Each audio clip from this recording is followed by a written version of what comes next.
The Angola Three, the prisoners who refused a break. For over 4 decades, 3 men were locked in solitary confinement in one of America's most brutal prisons, Angola. They were accused of murder, but what they uncovered inside those concrete walls would shake the entire justice system. This is not just a story about crime and punishment. It's a story about survival, politics, and a system built to silence voices that dare to rise. The farm that became a prison. Angola wasn't always a prison.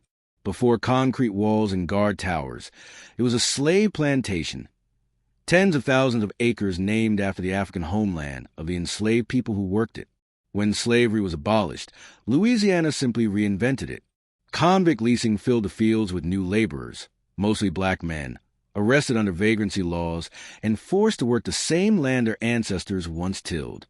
By the 1900s, Angola had become the largest maximum security prison in the United States, a place so vast it had its own zip code, its own farms, its own cemeteries.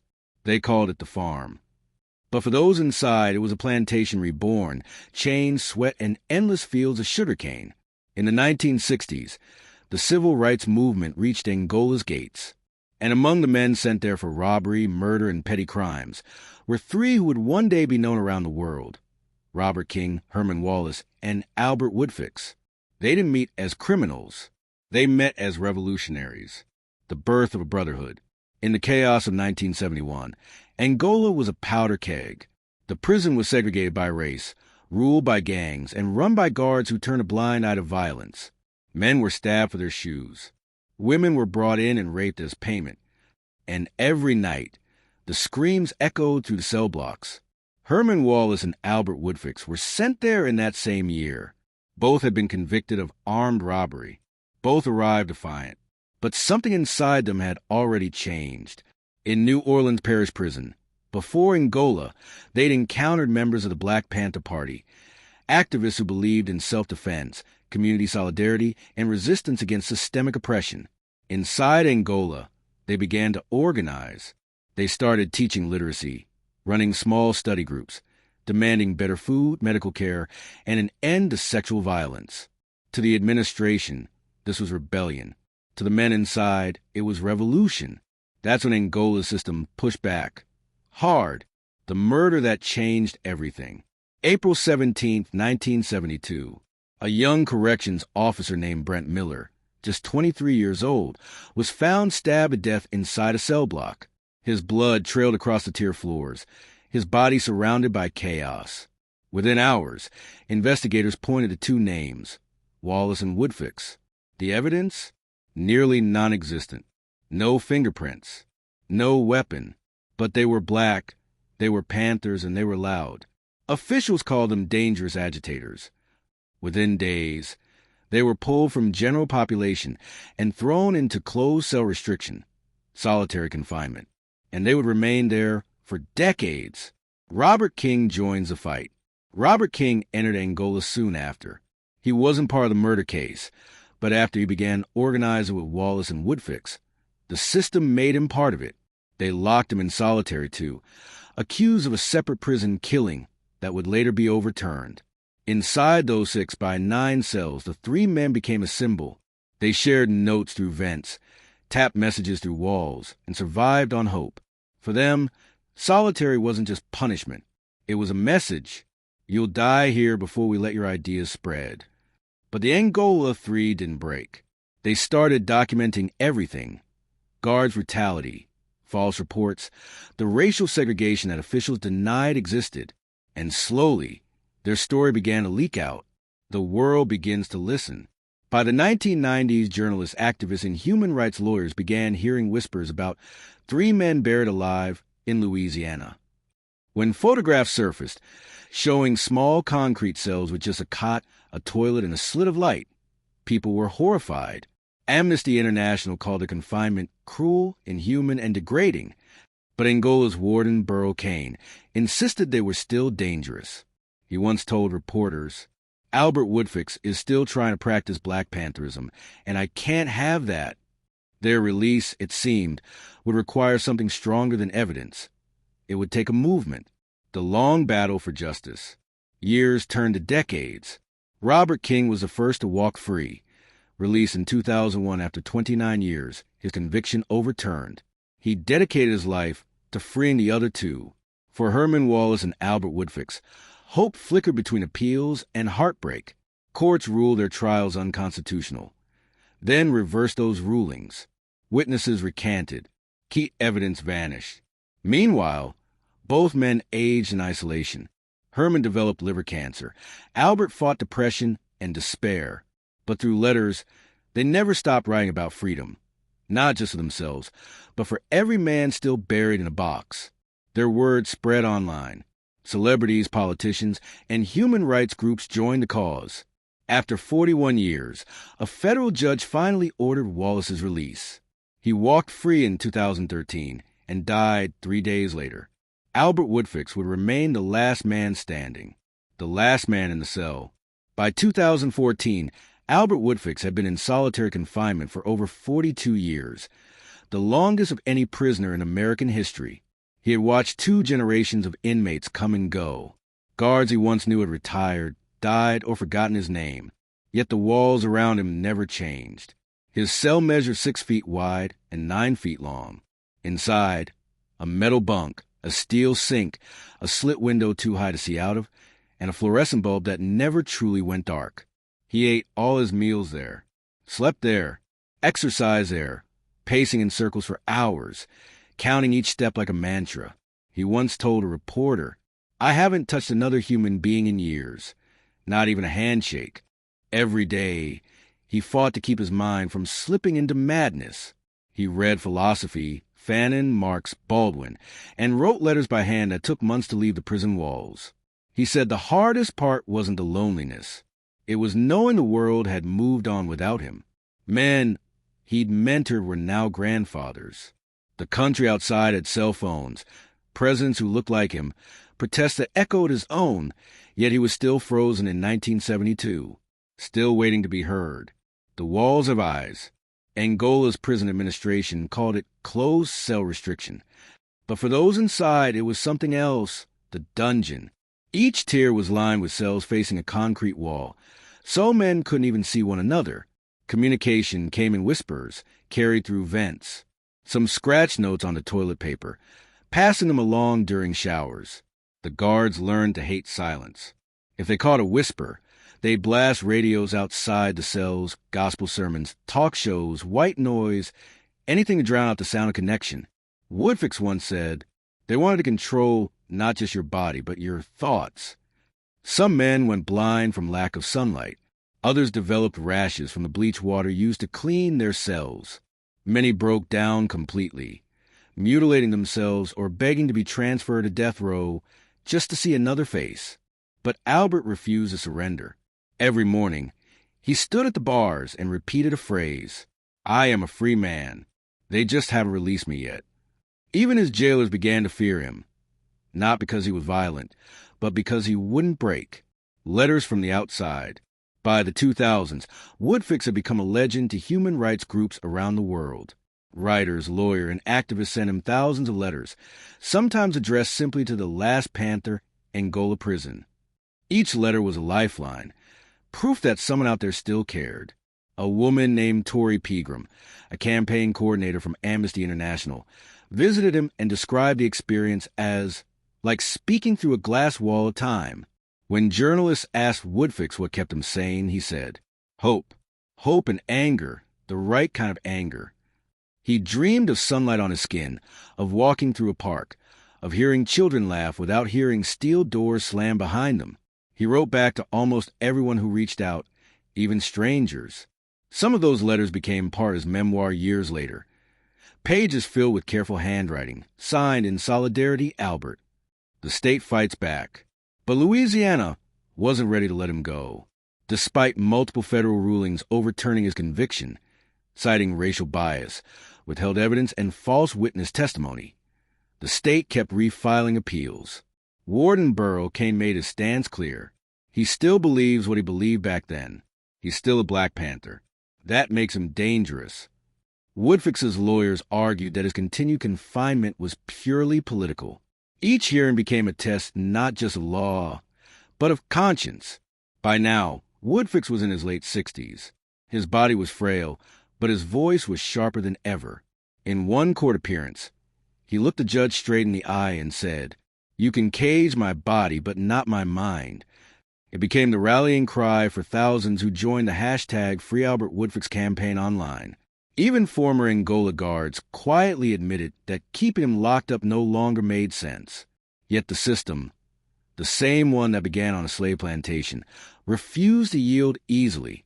The final appeal, 2015. Albert Woodfix had spent 43 years in solitary confinement. His lawyers prepared one final appeal, arguing that he was being punished not for what he'd done, but for what he represented: defiance. Public pressure grew. Amnesty International called his case a stain on the American justice system. Human rights lawyers compared it to psychological torture. Then, in February 2016, on his 69th birthday, the state finally agreed to a deal. Albert Woodfix would plead no contest to lesser charges in exchange for his immediate release. He stepped out the gates of Angola prison, thin, gray-haired, and smiling faintly beneath the Louisiana sun. Reporters surrounded him. Cameras flashed. He raised his hand slowly, shaking as he said, "I never thought I'd see this day." After 44 years, the last of Angola 3 was finally free, the world he returned to. Freedom didn't come easily. Albert had to learn everything again: how to use a cell phone, how to cross a street, how to sleep without the hum of prison lights. He said the first night outside, he woke up panicking because there was too much silence. But soon, he began to travel. He spoke at universities' protests, and even before the United Nations. His story became a living symbol of endurance. He met with Robert King, the first of the Angola 3 to walk free, and the two embraced like brothers who had survived a war. King told reporters, "They locked us up, but they couldn't lock up the truth." Together, they founded the Angola 3 Foundation, dedicated to ending long-term solitary confinement in the U.S. Their message wasn't one of revenge, but of reform. Legacy of the Angola 3. The story of the Angola 3 forced America to look at its prisons differently. For decades, solitary confinement was seen as a necessary punishment, a way to control dangerous inmates. But Woodfix's case revealed something deeper: a system that used isolation to silence dissent, especially among black activists. After his release, states across the country began re-examining their solitary confinement policies. Lawsuits followed. Legislatures debated maximum isolation times. Woodfix testified that no human should spend more than 15 days in solitary. He said, "After that, you stop being yourself." His book, Solitary, published in 2019, was nominated for major literary awards and praised for its brutal honesty. In interviews, he never once expressed hatred, only clarity. "What happened to us wasn't unique," he said. "It's happening right now, in prisons across this country. That's why I keep talking." Albert Woodfix passed away in 2022, free, but forever marked by the years they tried to erase him. And yet, his voice still echoes, a whisper through concrete, a message to anyone who's ever been buried alive and refused to die. Chapter 13, The Psychology of Solitude. Narrator: solitary confinement is often described as a prison within a prison. But for Albert Woodfix and the others, it became something far more sinister: a war for the mind. Inside Angola's closed cell restriction units, time didn't pass in days or weeks. It collapsed. There was no sunrise, no horizon, no sound except your own breath echoing off cinder block. Psychologists later testified that men kept in isolation for more than 15 days began showing symptoms of psychosis, hallucinations, paranoia, emotional numbness. Albert would speak to the insects that crawled across his floor. He said it reminded him that something else was still alive. He named a spider Frederick. For months, Frederick was his only friend. He wrote in one of his letters, "They take everything from you, your touch, your sound, your sight, until the only thing left is your mind. Then they come for that too." To keep from losing himself, he built routines. Push-ups until his arms trembled. Meditation until his heartbeat slowed. Reading until the words blurred into one another. Each ritual became a rebellion, proof that he could still choose something. But even the strongest minds cracked. He watched men scream until their throats gave out, then whisper apologies to walls that never listened. And every night, the same thought returned. What if this is forever? Chapter 14, Angola's Hidden Empire. Narrator, to understand the Angola 3, you have to understand a world that created them. Louisiana State Penitentiary wasn't just a prison. It was an empire. 18,000 acres of farmland. Thousands of inmates working for pennies a day under the blazing sun. Cotton, corn, soybeans, sugarcane, all harvested by men in shackles. Even in the 21st century, Angola still used field squads. Lines of prisoners, mostly black, watched over by white guards on horseback, carrying rifles. The warden himself once said, "We keep men busy here. Work keeps them from thinking too much." For Albert and Herman, this was modern slavery, and they said so loudly. They refused to work in the fields. They organized hunger strikes.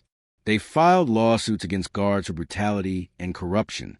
In a place built on silence, they demanded to be heard. And that's what made them dangerous. One former guard later admitted, the Panthers weren't feared because they were violent. They were feared because they could read. The Angola 3 became symbols of everything the system wanted to bury: awareness, unity, defiance. The Black Panther spirit. Before Angola, Albert Woodfix and Herman Wallace had been street hustlers, but in prison, they became revolutionaries. The Black Panther Party wasn't just a slogan to them. It was a blueprint: self-education, self-respect, community defense.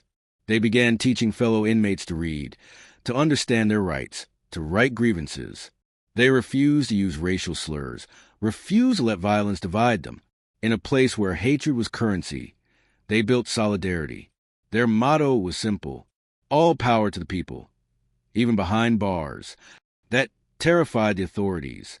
Angola had always been built on division: whites against blacks, gangs against gangs, guards against everyone. When unity appeared, control slipped. And when control slipped, punishment followed. Woodfix would later say, "We were never meant to survive Angola, but we did because we had purpose." Even from solitary cells, they found a way to spread that message, through smuggled notes, through coded conversations, through the very rumor of hope. They were prisoners, but they were also teachers. The shadow of CONTLPRO. During the same years the Angola 3 were fighting from inside their cells, something bigger was happening outside. The FBI had launched CONTLPRO, a secret counterintelligence program aimed at dismantling black activist movements across America. Its mission was clear: prevent the rise of a black messiah. Leaders like Huey Newton, Fred Hampton, and Angela Davis were targeted. Many were imprisoned. Some were killed.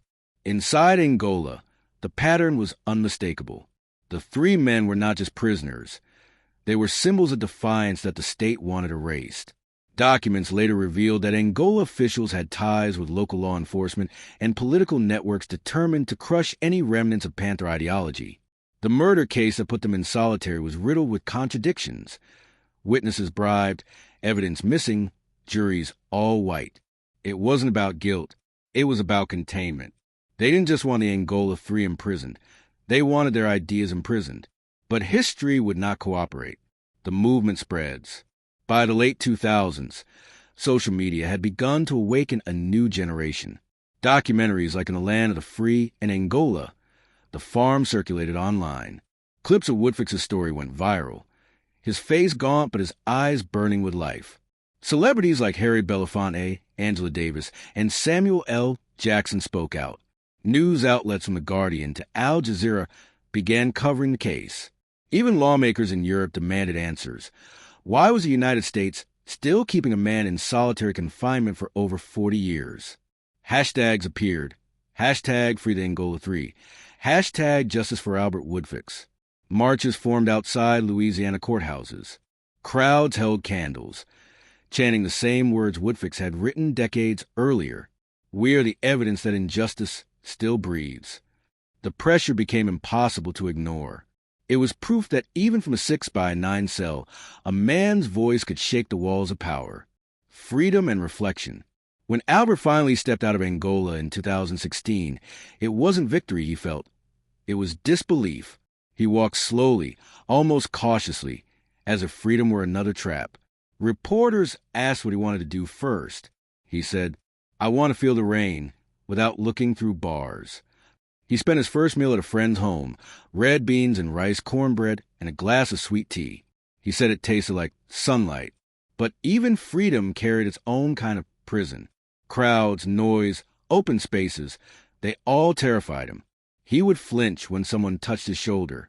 He still slept on the floor sometimes, curled up against the wall, because it felt safer. Yet, little by little, he adjusted. He laughed again. He hugged strangers. He spoke at rallies and classrooms, his voice calm but commanding. "I spent 44 years in a cage," he told one crowd. "Now I'm going to spend the rest of my life fighting to close them." Changing the system. The Angola 3 story became a weapon against solitary confinement. Human rights advocates cited it in legal battles across the U.S. Judges reference it in reform cases. In California, Colorado, and New York, laws were passed limiting the use of isolation. Activists argued that prolonged solitary was not just punishment, it was torture. Robert King and Albert Woodfix traveled together to Washington, D.C.